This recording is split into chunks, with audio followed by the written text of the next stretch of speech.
The grid's been down for a month. The house with the perfect lawn got hit on day 5. You heard glass breaking, doors slamming, then quiet. 2 days later, the place with smoke from the chimney every night goes dark after visitors show up before dawn. Your house? Paint peeling, dead grass, tarp flapping on the roof like you gave up months ago, gets walked past every day. Inside, you're stocked, fed, and invisible. Outside, you look already cleaned out. That's not luck. In a collapse, the houses that get hit aren't the weakest ones. They're the ones that look like they still have something. And there are 3 ways to broadcast that you have supplies: looking operational, looking maintained, and being predictable. Every single one of them gets people killed. Here's what happens when you make those mistakes. Day 7. The neighborhood's been dark for a week straight. No streetlights, no porch lights, no glow from anyone's TV, because streaming services stopped being a thing around the same time grocery stores did. Then someone, 3 streets over, lights a candle near their kitchen window. Just one. Probably thought it didn't matter since it was just a tiny flame and they were only eating dinner like a civilized person. The house got hit on day 9. The family made it out a back window, but they left everything behind: food, water, medicine, and probably their wedding photos. Now someone else is sleeping in their beds and eating their supplies. Light isn't dangerous because it's bright. It's dangerous because it's the only light. A phone screen behind a curtain glows like a lighthouse. A candle creates flicker and movement, and human brains lock onto movement like sharks lock onto blood and water.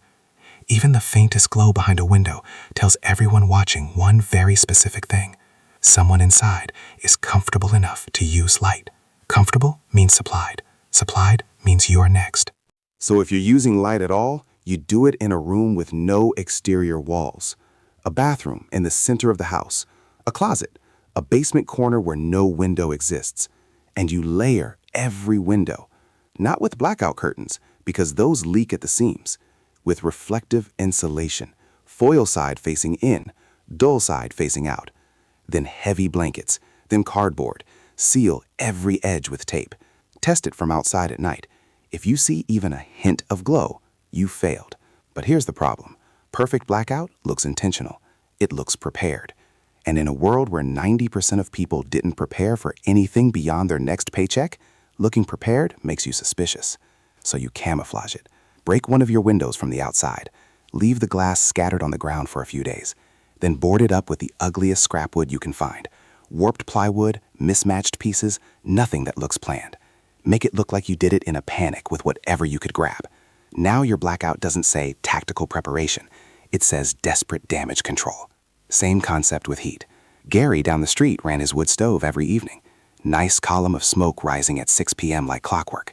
Very cozy, very predictable, very visible to everyone freezing in the dark. Gary's house got hit on day 10. They came at dawn, right when they knew he'd be awake feeding the fire. Knew exactly when, knew exactly where he'd be standing. Gary now lives under a bridge down by the river. Smoke is a beacon that says warm people with resources to everyone who's cold and getting desperate.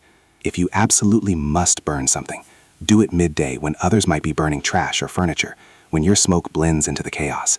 Use the driest wood you can find. Wet wood creates thick smoke that hangs in the air like a signal flare. Better option? Don't burn anything. Insulate one small interior room.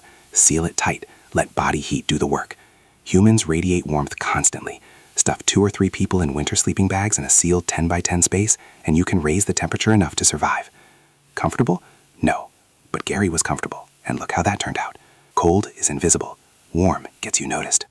Sound is worse because it's directional.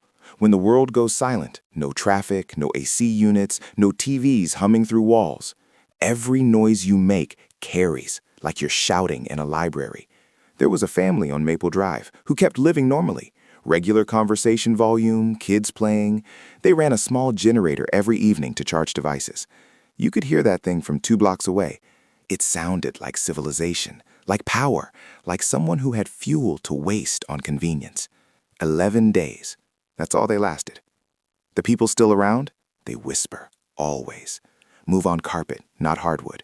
Oil every hinge until doors open silently. Don't cook anything that releases smell into the air, because the scent of frying bacon will drift half a mile on a breeze. And when everyone else is choking down cold beans from a can, That smell is a dinner invitation written in violence. If you must cook, use a pressure cooker in a sealed basement room. It traps the smell. Or cook before dawn when fewer people are awake and alert. You need light. You need heat. You need to prepare food. But the second you look operational from the outside, you've marked yourself. So you operate like you're already dead, in darkness, in cold, in silence. And anyone watching from the street sees a house that's not worth the effort. 2 weeks in, there's still a house on the corner with a trimmed lawn, windows intact, porch swept clean, no trash, no damage. It looks exactly like it did back when people still had jobs and Netflix passwords. Know what that broadcasts? Someone in there has the time, energy, and safety to maintain appearances. Someone's doing just fine, actually. That house won't make it to week 3. The houses that survive look abandoned, searched, picked over, empty, and not worth the risk. So you let everything rot. Let the grass grow wild or die completely. Let leaves pile up and rot against your foundation. Throw a tarp over part of your roof. Doesn't need to cover real damage, just needs to flap in the wind and look defeated. Leave some trash scattered around, a torn garbage bag caught in a bush, a broken plastic chair on the porch, an old bike frame with no wheels. These are visual signals that translate to already checked, nothing here, move along. Inside the entry area, the parts visible through windows, you stage disappointment. A knocked over side table, some scattered junk mail on the floor, a kitchen drawer pulled out and visibly empty, a cabinet door hanging open. You're not creating chaos. You're creating evidence that someone already searched and found nothing worth carrying out. But this is all cosmetic, surface-level theater. Deep inside, in the rooms they can't see from the street, everything is organized, stocked, ready. Your basement is secure. Your supplies are hidden. The house is a shell. The decay is camouflage. People are lazy. They don't want to waste energy on houses that look already processed. They want fresh targets, easy wins. So they skip your obviously looted house and head for the one that still looks lived in. While they're breaking down doors 2 blocks over, you're in your basement listening to them get farther away. There's a house 4 blocks north. Smart setup. No lights, no smoke. The owner did almost everything right. Except every morning at 8 a.m., footprints appeared in the frost. Side door to garage. Same path, same time. Every single day. Someone noticed.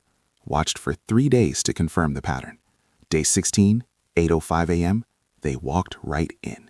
Patterns are death sentences. They let people predict you, plan around you, know exactly when you're vulnerable. If you leave the house, and eventually you will, randomize everything. Time, door, route. Some days, don't leave at all. Other days, leave twice, hours apart, from different exits. Approach your own house like you're scavenging it, not coming home. Look the part. Dirty clothes, worn coat, empty pack or one full of obvious trash. Move like you're just another scavenger checking abandoned properties. Car in the driveway? Disable it visibly. Hood up, belt disconnected, tire flat, window smashed. Make it look broken, stripped, useless. Because working vehicles mean working owners, and working owners have supplies. But here's the lesson that separates survivors from corpses. Know when to abandon your position entirely. The house isn't a fortress, it's temporary shelter. When invisibility fails and people start getting curious, you ghost immediately. You need exits that aren't the front door. A second-story window with a rope ladder bolted inside. A basement window leading to a covered drainage ditch, overgrown yard, or a tree line. Routes practiced in darkness. A rally point 200 yards out where everyone regroups. Somewhere with cover and sight lines back to the house. And backup locations already scouted. Another squad, a shed, a crawl space, somewhere to vanish when your primary position gets hot. Because your stuff isn't worth your life. If they're inside and you're outgunned, you slip out a window they don't know exist. Regroup. Watch from distance as strangers take over your decoy. Then you move to location 2, then 3, then 4. The collapse doesn't reward preparation. It rewards irrelevance. The house that survives isn't the strongest or most fortified. It's the one that looked too broken, too empty, too boring to check. The one that blended into the ruins so perfectly that people walked right past it, hunting for easier prey. You don't win by being a hard target. You win by not being a target at all. While everyone else is bleeding over houses that look like they matter, you're silent in the one they dismissed without a second glance. They'll kick in 100 doors searching for supplies. Yours won't be one of them. And when the bodies stop stacking and the desperate finally consume each other, the only houses left standing are the ones nobody thought to check. No one remembers the houses they skipped. But those are the only ones that made it.